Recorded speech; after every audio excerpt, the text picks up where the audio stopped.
It is a kind of social order that appeared before. Yes, that's right. So uh, at this point, of time, the feudalism was weakened by the rise of the capitalism. It is said that the feudalism held up the development in economy as well as in the other aspects in the society, and of course, it witnessed the decay or the decrease of these social orders. And then there was also some great geographical and astronomical discovery as well, typically by Columbus, Galileo, and the others. Um, the invention of printing press also contributed to the okay, sorry.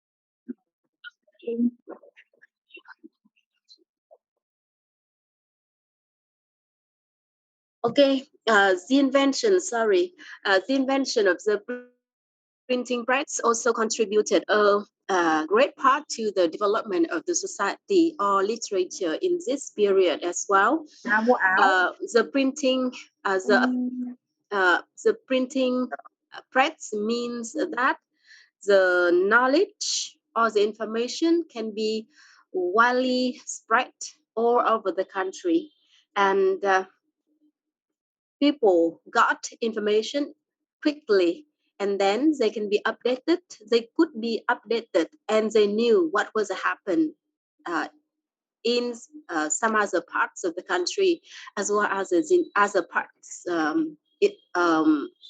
okay, other part in the world. And this also raise the problems of education, how to educate people to um, okay, to write and to read, or to be updated or to get the information from many sources, especially from newspapers and the other printing versions. And here, as I have said before, um, the injustice or the gaps between the rich and the poor, and this gap is presented by the relationship between the employers and employees, the owners of the factory and the workshop, and the how can I say, the workers in the workshop or in the factory. And okay, and another thing, all right. Uh, on the background of these events, the English humanists appeared. They are both anti-feudal and anti-bourgeoisie. The bourgeoisie represent the capitalism.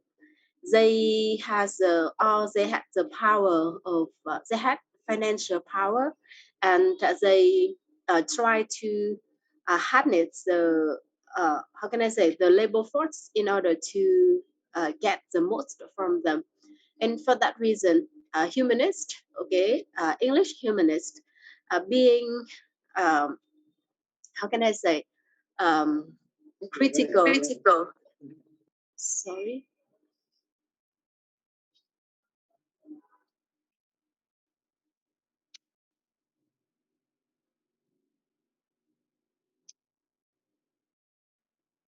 Okay, so humanists are both anti-feudal and anti-bourgeoisie for that reason. The feudalism, as I had said before, held up or prevent the society from developing, and the bourgeoisie deepened the gaps or enlarged the gap between the rich and the poor. So what did they write about? What was their focus? I mean, the humanist focus, English humanist focus here.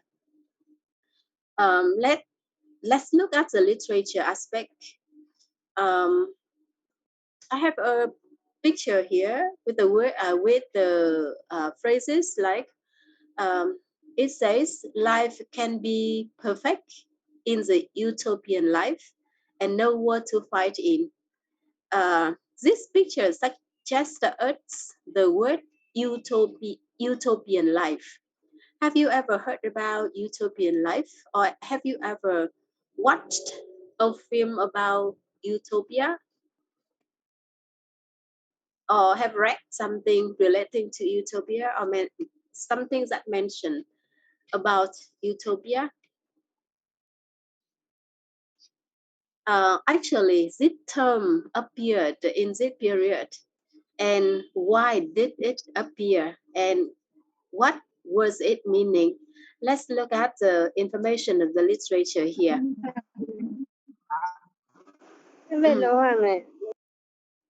The main subjects of literature in that period was humanism, happiness, and belief in man's ability. If in the previous period, people believed in the power of God or believed in some kind of pseudo powers, in this period of time, by the end of from the end of the 15th century uh, upward, right? People started to believe in the strength of the human being, and then they have some beliefs in man's ability to change the world and to make themselves happy, not as in the in the previous period when they believed in the power of the god to make them happy, or to create the misery in their life or something like that. And then as a representative of this period, I mean, in literature, was Thomas More with the work Utopia. Um, this word has been mentioned a lot in the history of the human being. Karl Marx and Engels even used this word in their articles about communism or some psychology. And until now, there are some films or some articles um, mention this, and it became a kind of became a term refer to a country or a world in which people are equal. And but originally, what utopia meant? Let's look at the information here. It is said that utopia was the first ideas of communism in literature. In his work, Thomas More created an island, and on this island, people uh, lived and worked equally. I mean, they work the same portion of work, and they receive the same portion of outcomes. All the outcomes of the property produced by the society divided equally to the citizens in on that island, and for that reasons, no one has a more property than the others, or no one has a less property than the others. And the country enjoys a peace, no evils, no fight, no war, and there was a real happiness existing on that island. And for that reason, utopia became the term referred to the extreme communism. It means that mm, when people are equal and everything is equal, and for that reason they enjoy the happiness together, and there's no evils at all. And of course that is a in the dream, and it is a kind of ideal communism or ideal society. It is hard to reach that, right? Thực ra là một cái xã hội mà giống như kiểu của ông Thomas More, ông ấy mong chờ chắc là rất là khó, có đúng không ạ? Tức là một cái chế độ cộng sản đấy ạ, gọi là một cái chế độ idea, một cái một cái idea country khi mà không ai có nhiều tài sản hơn ai hết, ai cũng có tài sản giống y hệt nhau, đều làm các công việc, chia phần các công việc ra bằng nhau, equal portion of work, và họ cũng nhận cái equal outcomes hay là cái property của society. Thế thì chính vì họ đều giống nhau cả cho nên là không có một cái evil nào hết, tức là không có những cái crimes hay là cái evil nào society hết, tức là không có những cái tội phạm ạ, không có tội phạm ở trong cái utopia. Chính vì thế mà người ta gọi đây là một cái ý tưởng đầu tiên của cộng sản, và nó gọi là một cái ideal world, tức là một thế giới lý tưởng, và nó được sử dụng rất nhiều ngày nay ở trong các bài báo, trong một số những cái sách về triết học ấy ạ, vân vân, thì người ta nhắc đến utopia rất nhiều. Thế thì đấy là ông Thomas More và cái ý tưởng utopia đầu tiên với cái dreams là một cái xã hội equality and justice for the human being. Okay, by the end of the 15th century, when the bourgeoisie or the capitalism developed quickly, and it may say that, okay, it may be said that capitalism developed. How can I say? Xin lỗi là mình cứ phải dừng lại để tắt những cái mic của các bạn ấy, mà các bạn ấy không kịp tắt mic cho nên là các bạn thông cảm. By the end of the 15th century, or at the beginning of the 16th century, literature also witnessed the flourishing of drama, and the most outstanding dramatist was William Shakespeare. We are going to look at some information about William Shakespeare. Because William Shakespeare belonged to Old English, so we are not going to read any of his work. We just look at some information about him and some brief information of his works.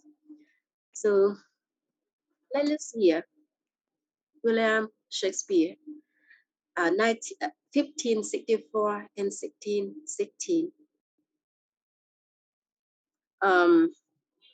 He was the great English playwright and poet. By this, it means he both writes plays and produces poems. He was born on April the 23rd in Trafford upon Avon, in a tradesman family from the middle class. It can be said from a bourgeoisie family. And it is very strange that he born and died on the same day. He died on the 23rd April, 1616. He left his hometown to London when he was 21 with his wife and 3 children. Shakespeare got married very early, at the age of 17. When he came to London, he was favored by the Queen Elizabeth, and immediately the Queen helped him to build a theatre by Thames River, and the name of the theatre was Globe. He worked as a playwright and an actor. He acted in his plays, and his theatre was very famous. The Queen frequently visited the theatre and looking forward to see his new plays. As I have said, he became one of the owners of the Globe, the theatre by the Thames, with the help of Elizabeth, the Queen Elizabeth. Do you remember, or do you happen to remember any work by Shakespeare? Can you name some works by Shakespeare? I bet some of you here know.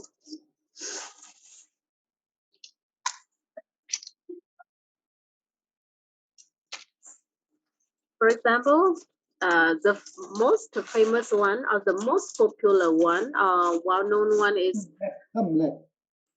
Hamlet. Yeah. You know Hamlet first. Okay. What about Romeo and Juliet? Yeah, Romeo and Juliet. Yeah. So what? Othello. Othello. That very good, and many other works. Let's talk about Romeo and Juliet, Hamlet, and Othello.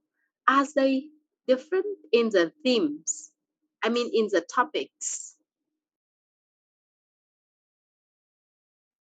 Their history topics. Thank you. Romeo and Juliet. Something about history, and something about partly about history and partly about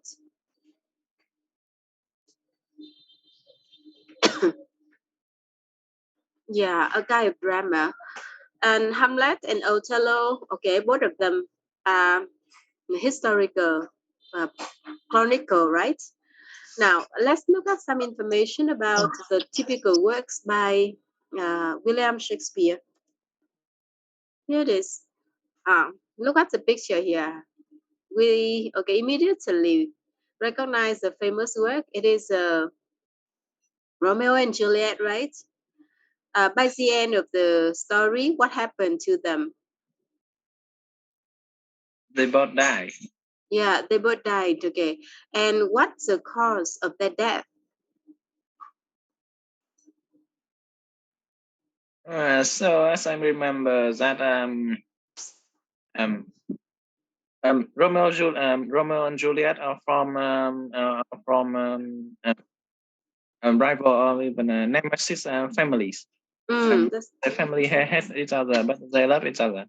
So I think they kind of they devise a plan, but uh, or some kind of plan. The week week involve Juliet Juliet fake her dad Yeah, dead, but pretend. Romeo pretend to be dead, but Yeah. Romeo don't. But Romeo didn't know that. He thought that Juliet is dead for real. So Mm. um, so then Juliet after she wake up, she after woke up, she see that she saw that Romeo is dead. So she Kill herself. yes, we're with him. Yeah, right. So yeah, that's very good. Some of you here say that yes, at the end Romeo and Juliet both commit suicide, right? Um, they come both Romeo and Juliet came from the two upper class family, and these are two families, okay, hate each other. There was a hatred between the two families, and that's the reason why all that hatred killed the young generation or killed Romeo and Juliet. Through this story, um, William Shakespeare wanted to depict the, how can I say, the negative sides in the upper class in the family, especially among the noble family.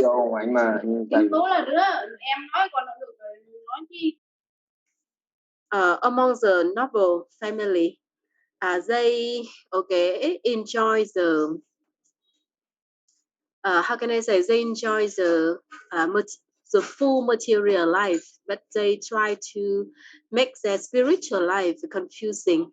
And because of the hatreds among the two families, they killed their future, and their future represented by the two young people from the two family.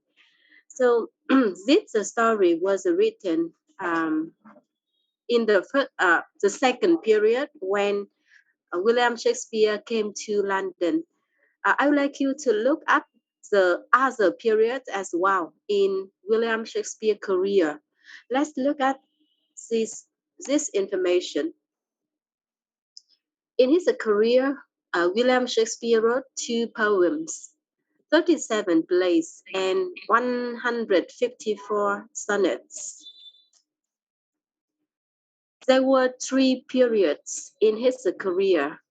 The first one from 1590 to 1600. All his works were filled with optimism in comedies and historical chronicles. Historical chronicles means a series of a plays or story about history. For example, the chronicles about the Henry, the first Henry II. The second period from the 1601 to 1608 was a kind of pessimistic period with all the tragedies. Actually, when he first came to London, he was so optimism to merge with the upper class in the society. However, after a certain time, he discovered some decays or some negative aspects among these people. I mean, the noble people, the upper class. And once he recognized it, he was disappointed, and he tried to use his works.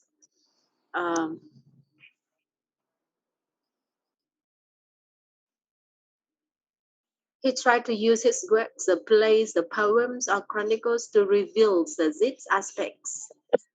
In the third period,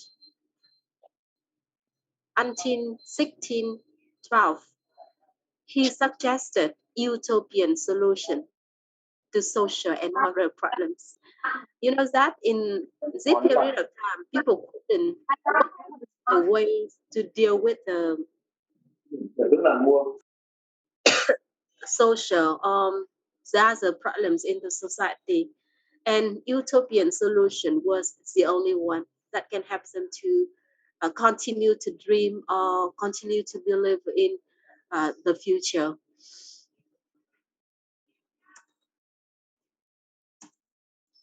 Let's look at some information about Romeo and Juliet here. As you know that it was a tragedy and it was based on an Italian tale. And just like someone in the class has just given us the information given by someone in our class. It was a poet. It was in a poetic, dramatic structure, and he used different poetic forms to different characters. That was very special, and that shows the power of creativity by Shakespeare. And then the theme he deals with were human being was either wholly good or wholly evil, but instead are more or less alike. It means that in each of us, okay, as a human being, we there are both good sides and bad sides, and okay, the problem or the thing is that someone has more good sides than the others, and someone has more bad sides than the others, and that brought about the variety for the society and the complications in the relationships. And then another theme was a waking out of a dream and into reality. It means that how you can make your dreams become reality. The next theme was the danger of hasty actions. As someone had just said, Romeo killed himself immediately when he recognized that Juliet death. Actually, Juliet wasn't dead. She just pretended. And at the end, okay, Juliet killed herself. Okay, so that is the end of the second period in British literature. I would like you to move to the third period here. And this period was a little bit close to the Vietnamese history. Let's look at it. The literature of the Enlightenment. At the beginning of the lesson, at the beginning of the course, I asked you the questions what enlightenment was. And some of you said that it was something strange to you. And because some of you haven't learned British studies. So let's look at the information of history in this period and see why this period, the literature in this period had the name the Enlightenment here. Please bear in mind that there was an English bourgeoisie revolution in 1640s in this period. And then it was very important in okay, reform the society and the way people thinking. Let's look at the first, after the Industrial Revolution. After the Industrial Revolution, Britain became the first capitalist power of the world. The ruling class now was the bourgeoisie, the class with financial power. And then there was also the great developments in science and culture with some physical discovery by Isaac Newton, some economic discovery or theory by Adam Smith, and the other scientists as well. There was a problem in the country at that time. That was the majority of English people was ignorant. By this, I mean most of them didn't know how to read or how to write. If this situation went on, it was so serious for the country, and the country couldn't develop. So the question is that how to educate the common people to help them to keep up with the development in the other aspects as in science, in culture, and in economy. The answer was the Enlightenment. This is a trend with the people who call for some activities to educate people, especially the common people, or another word, to enlighten people. And here, in literature, what do they write about, and what are their themes? Let's look at this. With the purpose of enlightening people, they believed in, or the enlightener believed in, first of all, believe in man's inborn goodness. Some decades ago, or I mean some centuries ago, it was believed that, I mean, before this period, people believed in the fact that human being was born evil, and it was the power of the church or the power of the God that shaped the human's mind or the human's psychology and the human behavior. However, for the enlighteners, they are more radical and they are more progressive, and they believed in man's inborn goodness. And why? So why there was evils or the crimes or some kind of injustice in the society? That was about because of or due to the miserable life condition. They blame the bad life condition for the evils or for the crimes, I mean the vices in the society. If they had a better life condition, there would be no vices, or there would be no crimes or evils. It is a partly true, right? And it is a question of uh, they focus on the power of education, the values of arts to how can I say, to raise their spirit or to cheer up the common people spirit. Um, there are two trends: the Mấy moderate, con đi lấy về the tập đánh đi con. radical. The moderate, okay, didn't want to change the society immediately. They believe in the gradual progress in education. However, the radical want to change the social order immediately. They need a kind of revolution in order to, okay, rearrange the social order and to educate people better. There are some conflicts between these two trends, but we are not going deeply into this type of information. Um, we just want to know who are the representatives of literature in this period and what do they write about, what are their themes and the values of their literary works, and that's all. So here they are. Okay, this is a special work from this period.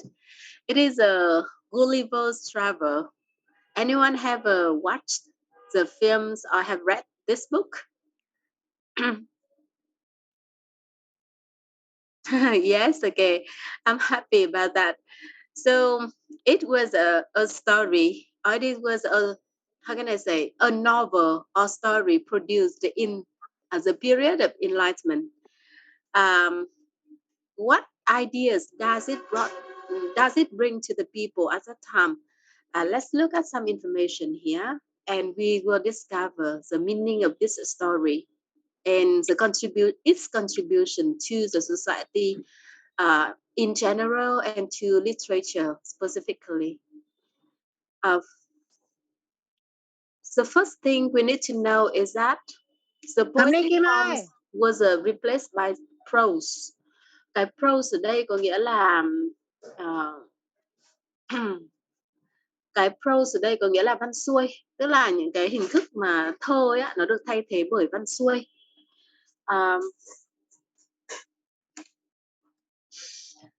Cái moralizing novel trở thành leading genre.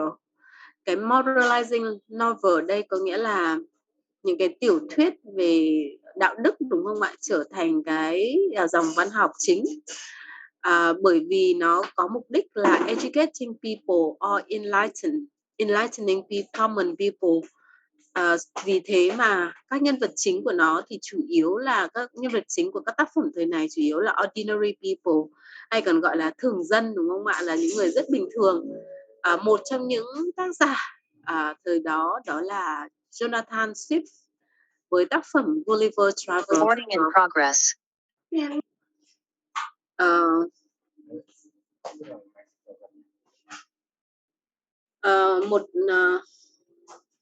Sorry.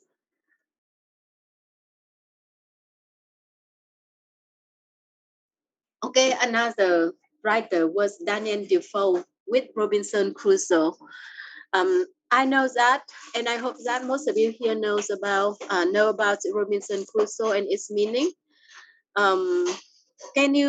Anyone can tell me about the lesson that we can learn from Robinson Crusoe, or the values that Robinson Crusoe brings to us or to the readers?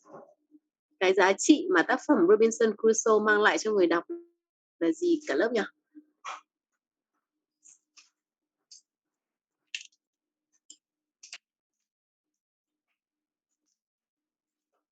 Đấy phần con ấy.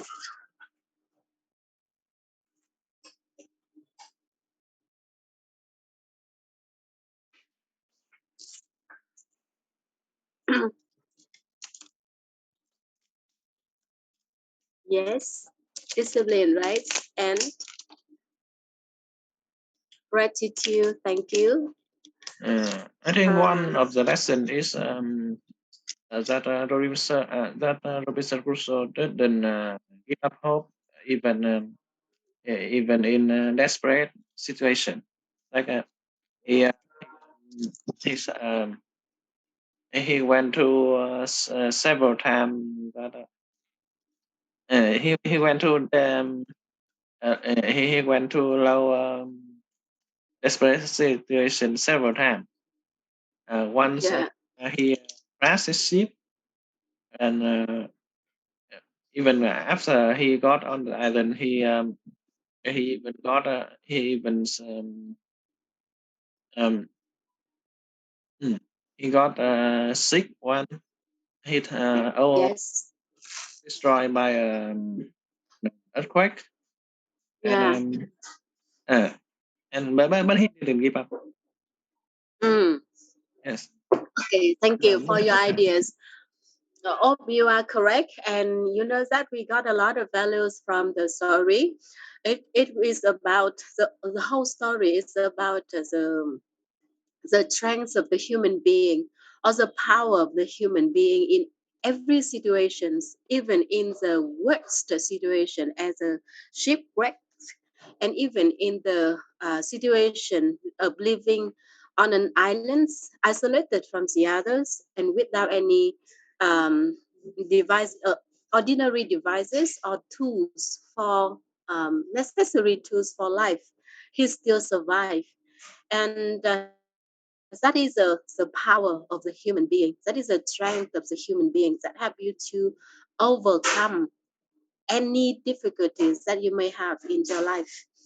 There is still one aspect that are not satisfying the modern readers. Do you know what it is? Uh, Actually, it is Daniel Defoe's attitudes towards the relationship between uh, between or among the humans themselves.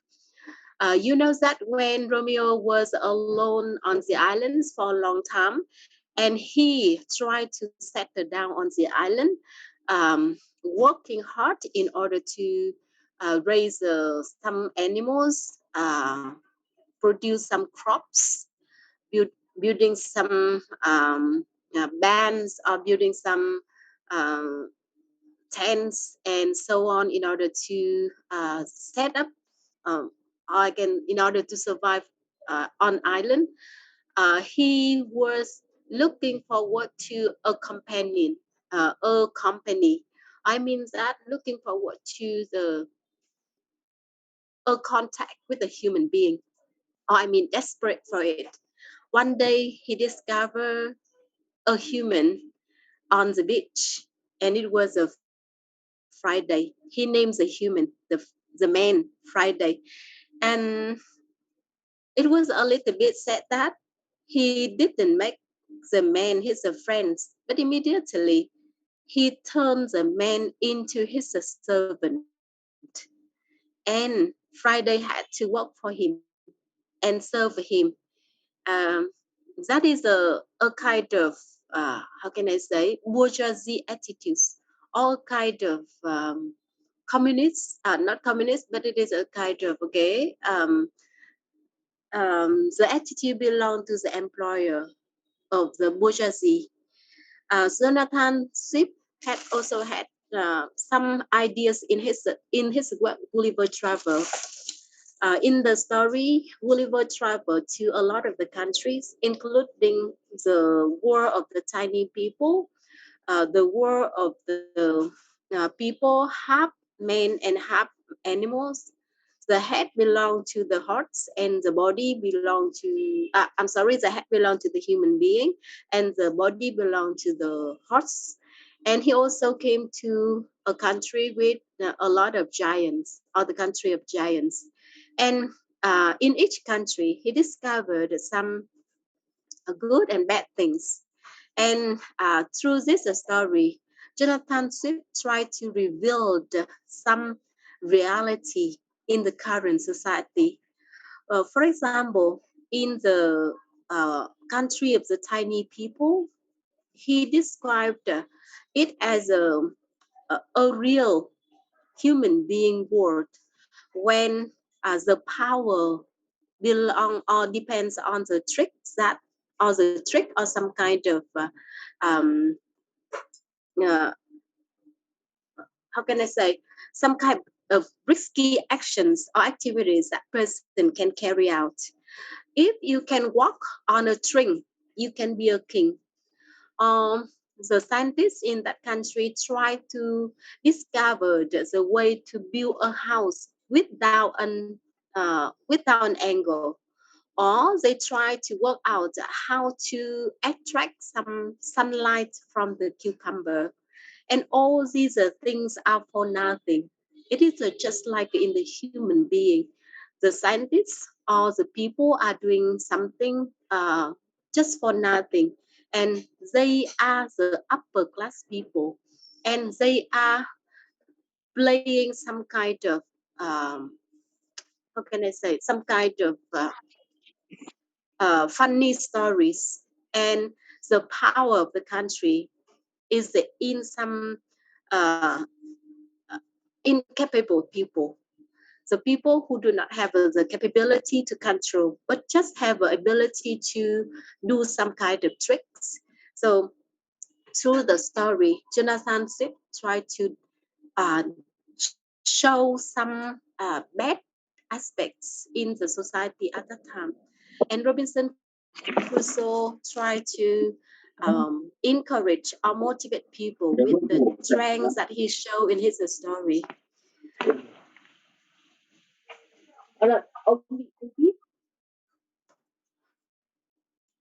Okay, so let's skip this one because we have just discussed. Now, let's look at some question in order to check your understanding about what we have gone through. Let's look at the question from 1 to 5 here, and can you answer all these questions? I give you 1 minute to think, and then we answer the questions all together.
You explain a little bit, or someone explain a little bit about Renaissance, mean rebirth here?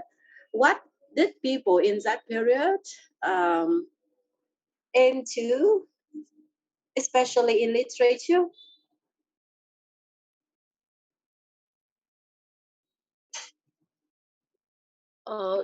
This was the era that occurred after the Black Death pandemic, I guess. Yeah, yeah. Yeah, that's correct. And And Europe is on its way to recover from the pandemic. yeah, they recovered from the pandemic and they wanted to bring back the prosperity in the past to the present, I mean, to that period of time, because they had been suffered a lot from the reality, from the war, from the pandemic, and from the economic crisis, or from the conflicts between the two classes in the society. And now, question two. Utopia by Thomas More is about B. An ideal B. society. Yeah, thank you. That's correct. Most of you have the answer B. Is very good. An ideal society. Okay. A kind of extreme communism, right? Number three. Which period of English literature? The Enlightenment. Enlightenment. Middle age. The Middle Age. Somebody say it is in Enlightenment. Some say in the Middle Age. So no one choose a Renaissance. Let's get back to the information about Shakespeare at the beginning of our lesson here. We have Shakespeare was a outstanding character in English literature, and for that reason, we should be careful about this information. So here it is. We have the literature of, as you can see here. Can you see it here? It is the Renaissance, right? Yeah. So yeah. So he belonged to Renaissance, William Shakespeare. So here we have, yeah. So here it is.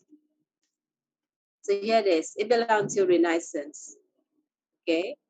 We have a Middle Age, the first period in literature, and the second one is the Renaissance. Okay, and Enlightenment came the third. All right. It's just like it's the start or the beginning of British literature with some other literary works, and Renaissance hope for something better in the past, and Enlightenment it is education. It's a question of educate the common people. Number four, the answer is 3. yeah, three. That's correct. And which period does Romeo and Juliet belong to?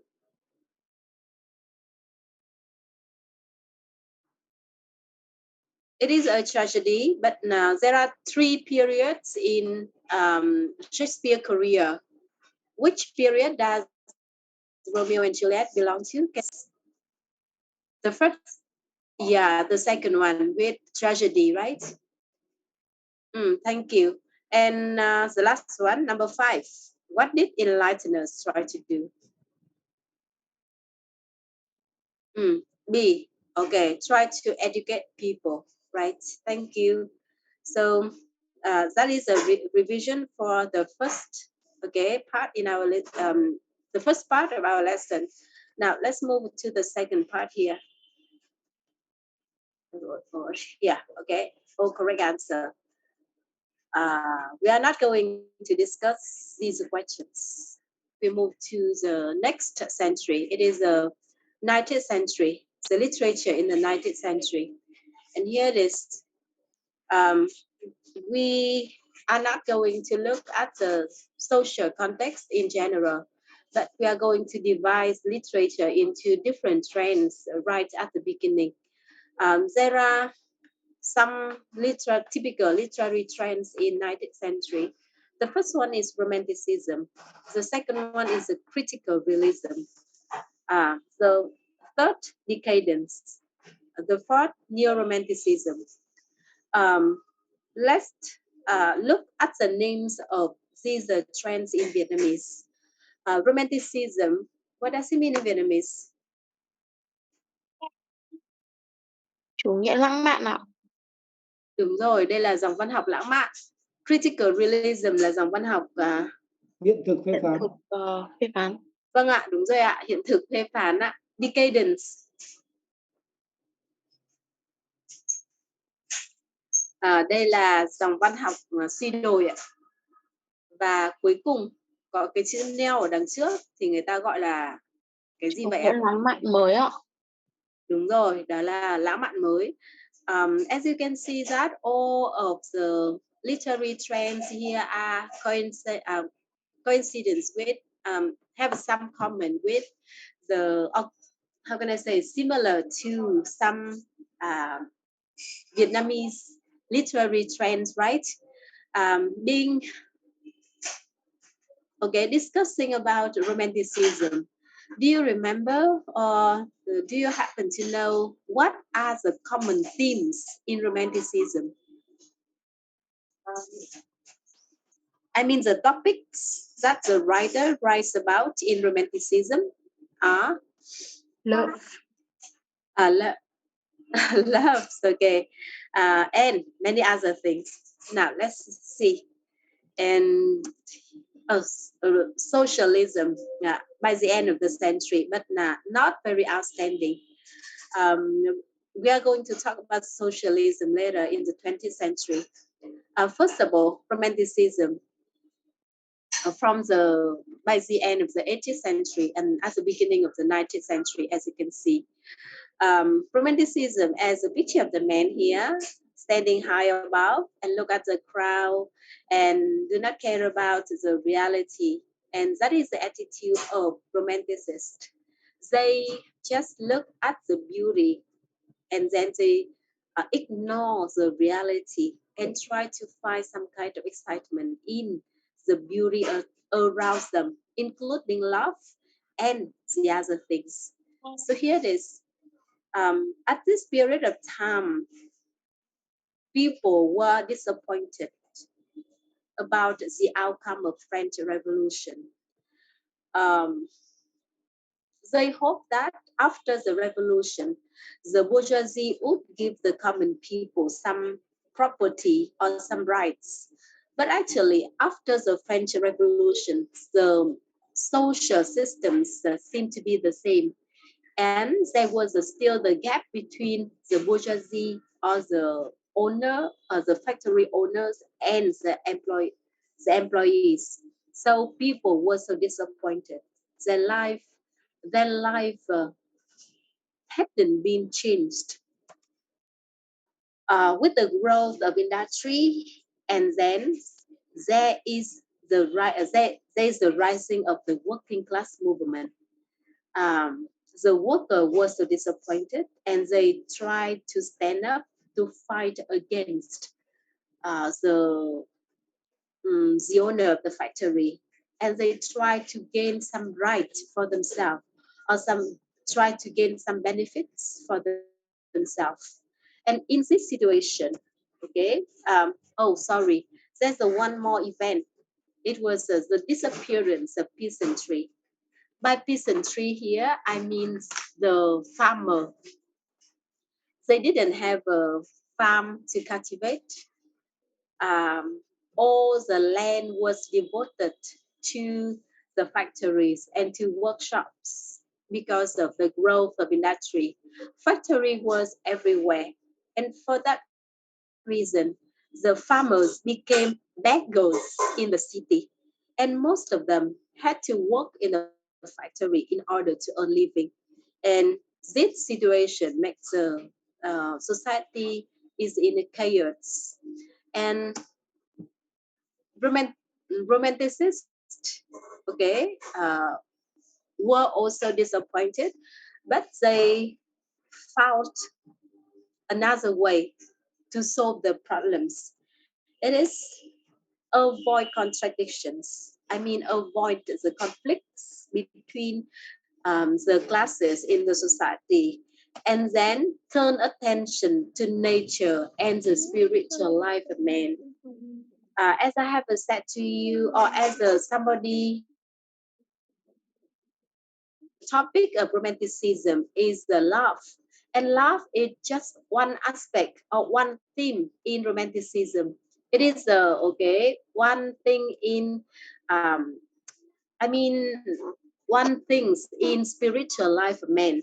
There was many other relationship as well, and literature belong to romanticism also praise the beauty of the nature. Okay, these are the two ways for them to escape from the reality. These are the two ways to have them, up in the sky here to enjoy life, not deal with the everyday issues. So let's look at the characteristic of literature. Here we have a lexical. It includes the writers, the poets who had attended lake schools, and they gather to form a train or to form a group or a club, and they call themselves lake poets. They produce the popular forms of verses.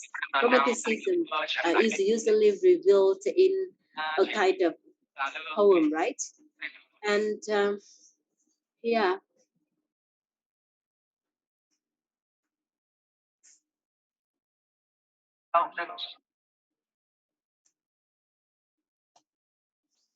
okay, and they deals with some deep feelings, and then many sided contents. They deal with many aspects in life, many sides in one's life and in spiritual life. And there are two representatives of this trend. They are William Wordsworth and Samuel Coleridge. Both of them together issue some um, poet books, and they can own we are going to read a poem, the daffodils, in our lesson today, or in our class today. The second is a critical realism. One of the writer here, as you can see, the picture here, as a portrait here, and what his name. Let's look at the context that critical realism appeared. Not like a romanticism. The next stage in the literature raised the problems in the society. They didn't turn their back to the reality. They are, how can I say, more brave than the previous trends, right? They raise the problems between, actually, it is a conflict between the proletariat and bourgeoisie. By bourgeoisie, I mean tư sản, and proletariat means vô sản. And this relationship is presented by this relationship, okay? The labor and the capital. The bourgeoisie has the capital or money, and then proletariat has nothing except labor. So this is the conflict. Here, they show no way out. And then the representative here are Charles Dickens and William Mark Thackeray. Chúng ta đã học được 1 tiếng rồi đấy ạ. Bây giờ chúng ta nghỉ giải lao một chút cả lớp nhé. 15 phút cho nghỉ giải lao, xong lát nữa chúng ta sẽ quay lại. Hôm nay thì bởi vì là cô Hoài đã đưa cho lớp cái danh sách rồi, cho nên cuối giờ sẽ gọi tên điểm danh theo danh sách của các lớp ạ. Thế cho nên là mọi người nghỉ giải lao tầm 15 phút, sau đó chúng ta sẽ quay lại học tiếp. Ok. Cô vâng ạ. Vâng ạ cô ạ. Thưa cô, chủ nhật tuần sau cũng nghỉ không ạ? Chủ nhật tuần sau chắc nghỉ thôi bạn ạ. Là 30 tháng 4 đấy ạ. Dạ vâng ạ, chắc là nghỉ ạ. Sorry, he depicted a kind of biographical, autobiographical. I mean that he wrote about it himself. For example, David Copperfield Oliver Twist are the two novels about his own about his childhood. When he was small, his family was broke. His father couldn't pay for the couldn't pay for debt, and for that reason he had to go to the prison. um, by the age of seven, Charlotte Dickens had to work in a bottle factory. He worked from morning till night in order to earn money to support the whole family. His life was so miserable that one day he thought of the way to escape from the reality and escape from the story. And this process was clearly portrayed in David Copperfield. David Copperfield's life can be said as an autobiographical, as an autobiography of Charles Dickens. The other story as a Christmas Carol or Oliver Twist, as well as the Great Expectations. All these works are so attractive for children. And the second one is William Mark Thackeray, different from different from Charles Dickens. Um, if Charles Dickens came from the lower class in the society, he came from the workers' family, and when in which the father had to go to prison and the children had to work hard in order to support the family. Thackeray was different from the upper class family, and for that reason, he dealt with the issues of the upper class. And the issue here, okay, he was a novelist, an author, and illustrator. He known for his statistical works. I mean that he has some kind of funny his story mock at the reality or look at the reality in some funny way. And then one of his famous works is the Vanity Fair, and in Vietnamese word it is a Hội chợ phù hoa, and it deals with the relationship among the couples in the upper class family. Here, let's move to the next trend. It is the decadence. We are going to read a story by a writer in decadence, and his name is Oscar Wilde, with a short story, Happy Prince. Why it is called decadence? Let's look at the information about the social context here. In 90s, Great Britain, monopoly and imperialism. Cái cuốn đó học này thì là học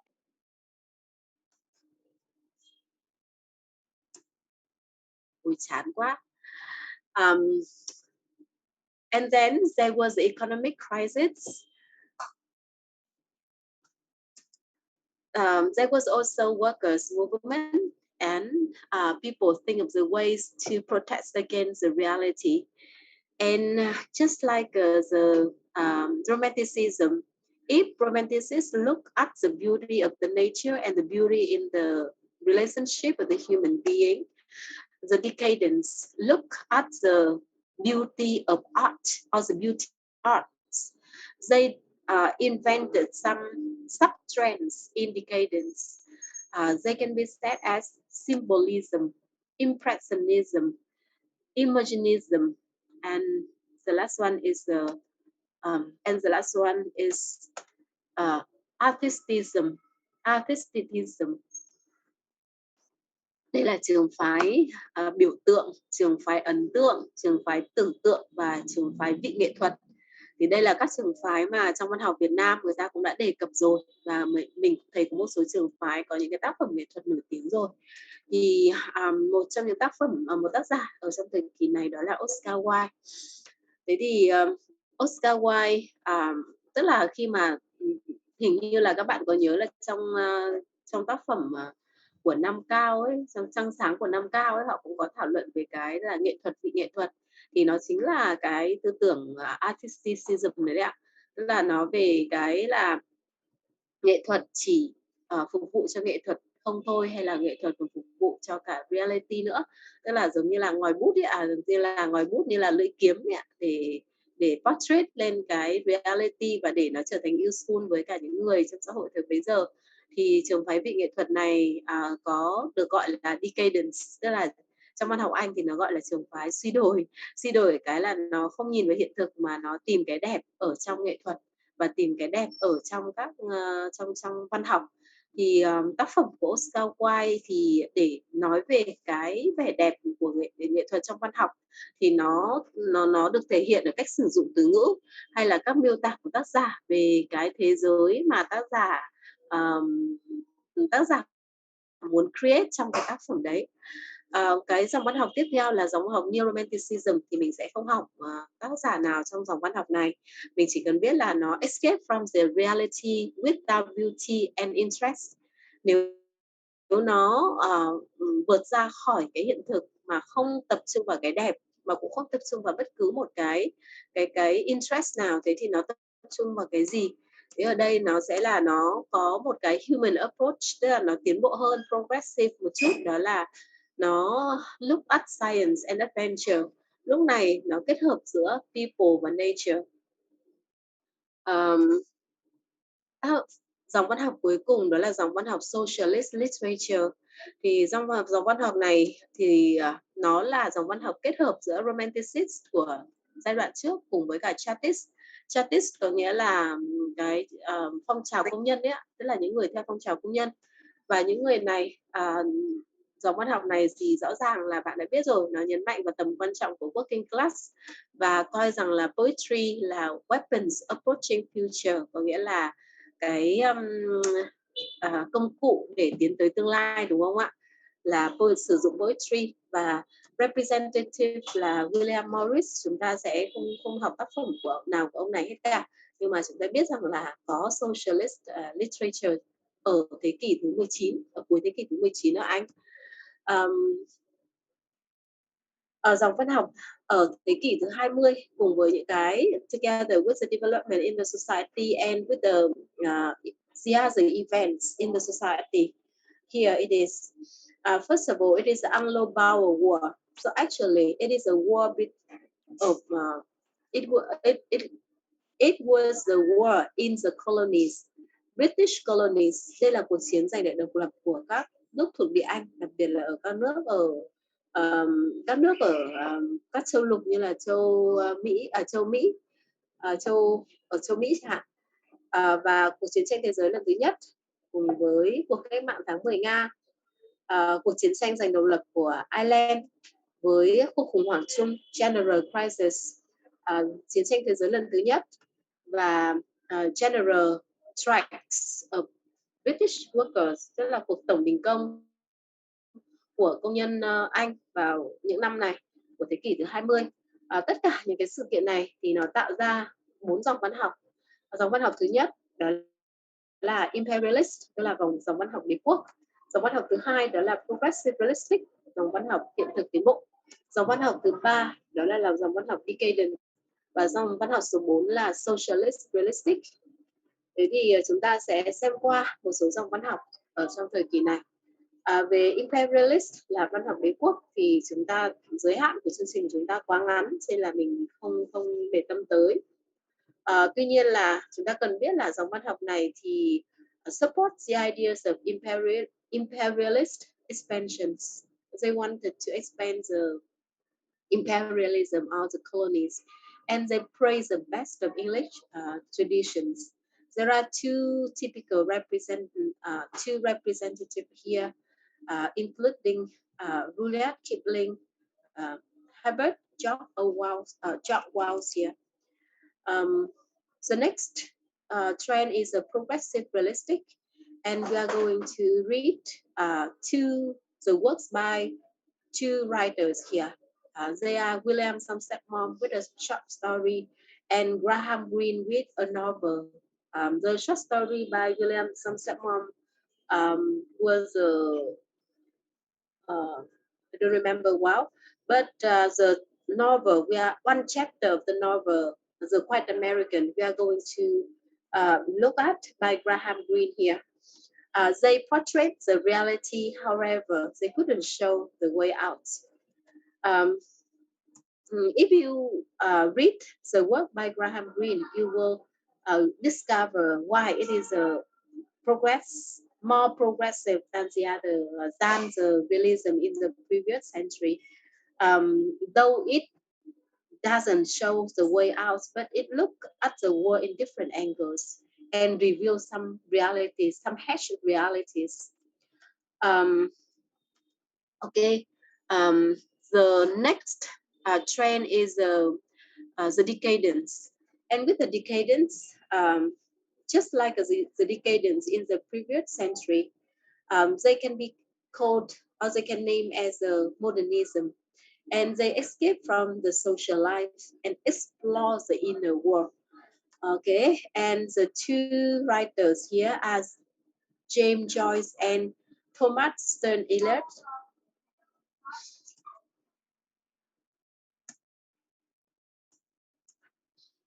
The last trend is socialist realistic, with the attitude that the writers should be the fighters, contribute something to the progress of the society.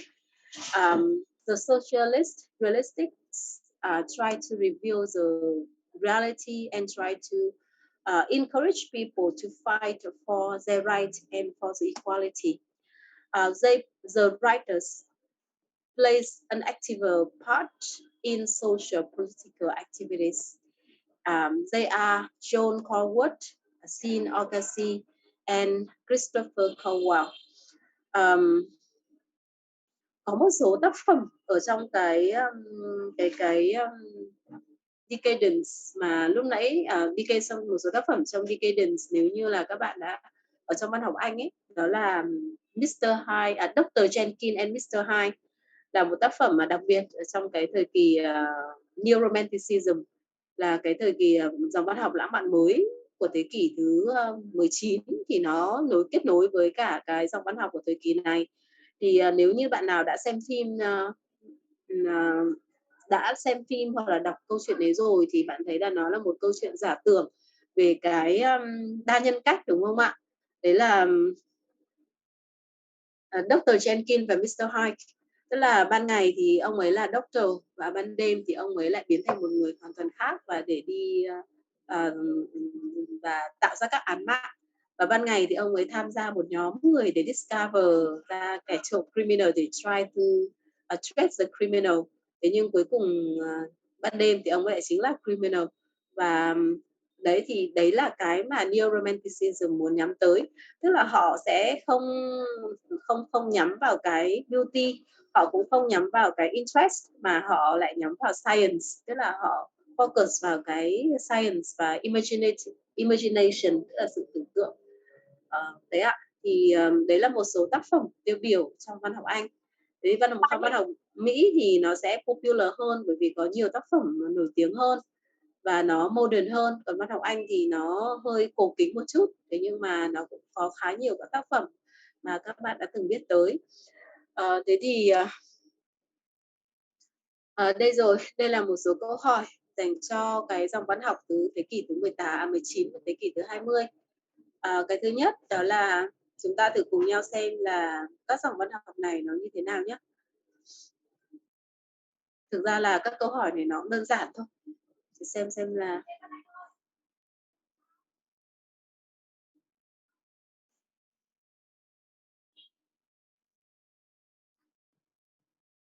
bạn Thắng vẫn chưa xin được số điện thoại của bạn Thắng kia, thế để lúc nào mình xin cho ạ.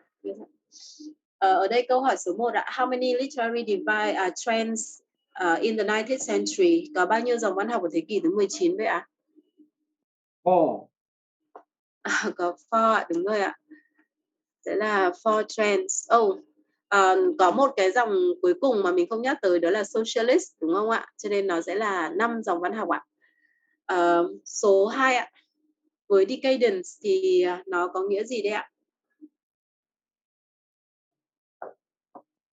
Nó có nghĩa về hiện thực hay là nghĩa về mặt đạo đức hay là về mặt nghệ thuật?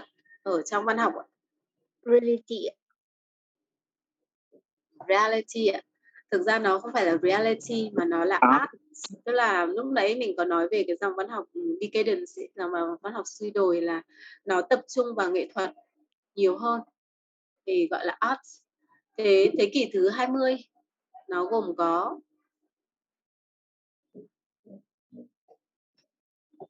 3. Four. đúng rồi ạ, nó là 4 đấy ạ.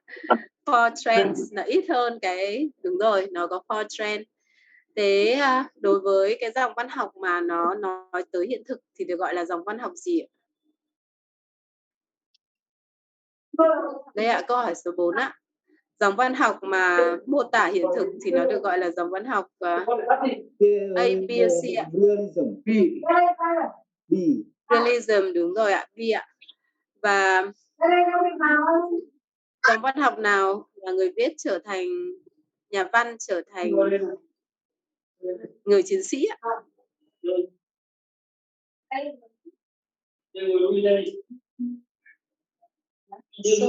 Reality. Đúng rồi ạ, nó sẽ là socialist realism. Ok. Như vậy là tóm lại chúng ta đã học xong toàn bộ về văn học sử của Anh. Mặc dù rằng là nó khá là dài, tức là văn học lịch sử của Anh thì khá là dài, nhưng mà mình tóm lại nó ở trong 5 giai đoạn thôi. Giai đoạn thứ nhất là như các bạn nhìn thấy nó là ở Middle Ages, từ thế kỷ thứ 5 đến thế kỷ thứ 15, và chia ra làm 3 giai đoạn. Anglo-Saxon với tác phẩm The Song of Beowulf, Anglo-Norman với 3 loại văn học, đó là romance, moralizing và popular poetry. Hy vọng rằng là nhìn những cái từ này thì bạn vẫn gợi nhớ được là nó là cái loại văn học gì.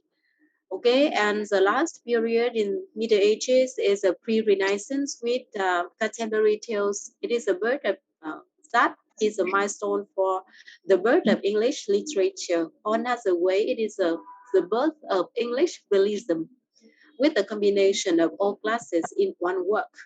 And towards the end of the 15th century, there was a ballads and folklore, with one of the famous, among of them, we have Robin Hood, okay, depicting the dreams of the people for the justice and equality.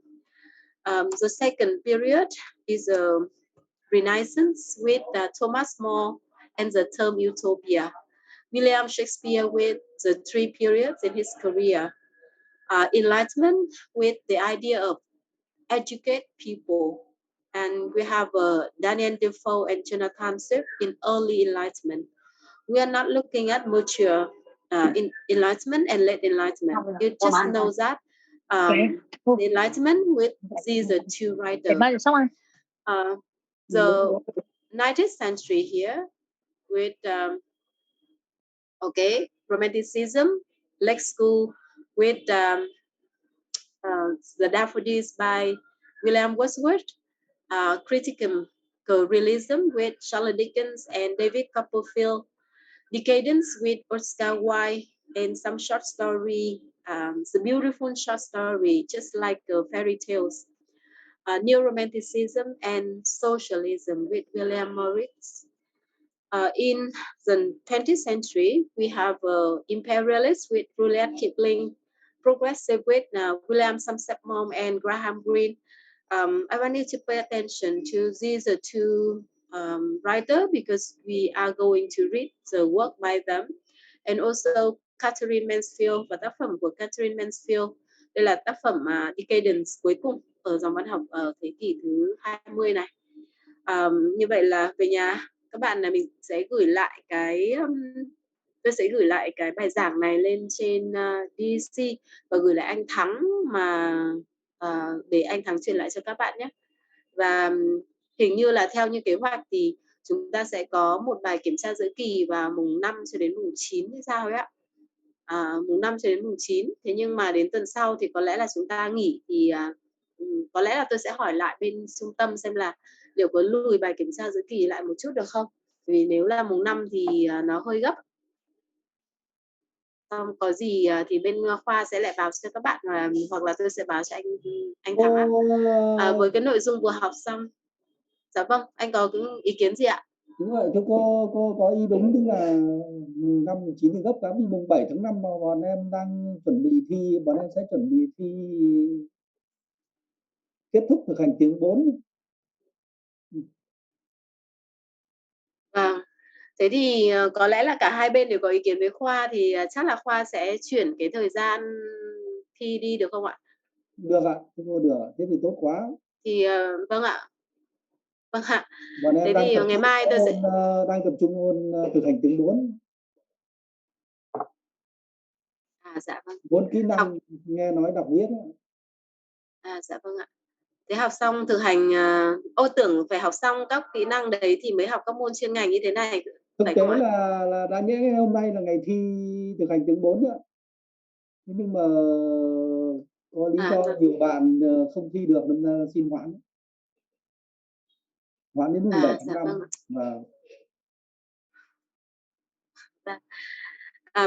Thế thì có bạn đang hỏi là mình sẽ điểm danh như thế nào thì tôi sẽ gọi tên ạ ở cuối giờ hoặc là để thực ra là đây cũng chỉ là một thủ tục thôi thì hy vọng rằng là các bạn cố gắng bởi vì là nhà trường yêu cầu là phải có một cách phương pháp nào đấy để điểm danh và nếu như làm bài tập hàng tuần thì nó hơi bị nhiều quá cho nên là tốt nhất là điểm danh vào cuối giờ để dễ cũng tiện cho bạn và tiện cho giáo viên.